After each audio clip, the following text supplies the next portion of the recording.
A cesarean section, often referred to as a C-section, is a surgical procedure in which incisions are made in a woman's abdomen and uterus to deliver a baby. Some cesarean sections are planned. More often, however, the need for the procedure becomes apparent after the onset of labor when abnormal conditions make a vaginal delivery unsafe for the mother or her baby. Common indications for cesarean section include dystocia, placenta previa, and fetal distress. Dystocia, or prolonged non-progressive labor, can occur when the baby's head is unable to fit through the birth canal or its body is in an unfavorable position, such as perpendicular to the birth canal or buttocks first, which is the breech position.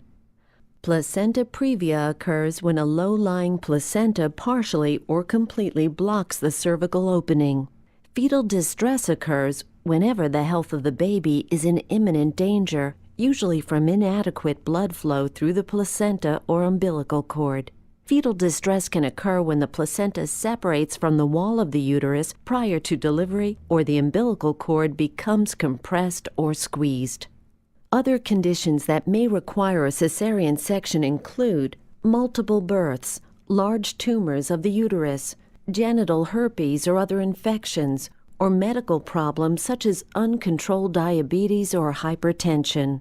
Your doctor may use ultrasound testing and a fetal heart monitor to help decide whether your baby should be delivered by cesarean. When a cesarean section becomes necessary, you will be prepped for surgery. If not already in place, an intravenous line will be started, and a catheter will be inserted into your bladder to drain urine.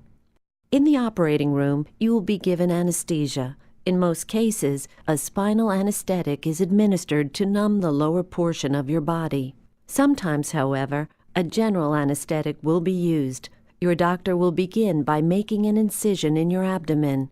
It will either be a vertical incision from just below the navel to the top of the pubic bone, or more frequently, a horizontal incision across and just above the pubic bone. This is often called a bikini cut. Your doctor will then make a second incision on the lower part of the uterus.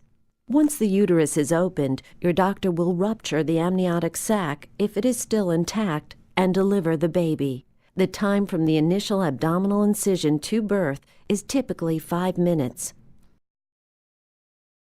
Your doctor will then clamp and cut the umbilical cord. Gently remove the placenta and tightly suture your uterus and abdomen. This typically takes about 45 minutes. The hospital stay after a cesarean section is usually 3 to 5 days. During this time, you will be encouraged to breastfeed, nap when the baby sleeps, and get out of bed often. While most patients are able to take care of their new baby soon after the procedure, full recovery may take 6 to 8 weeks. Your scar will lighten as it heals.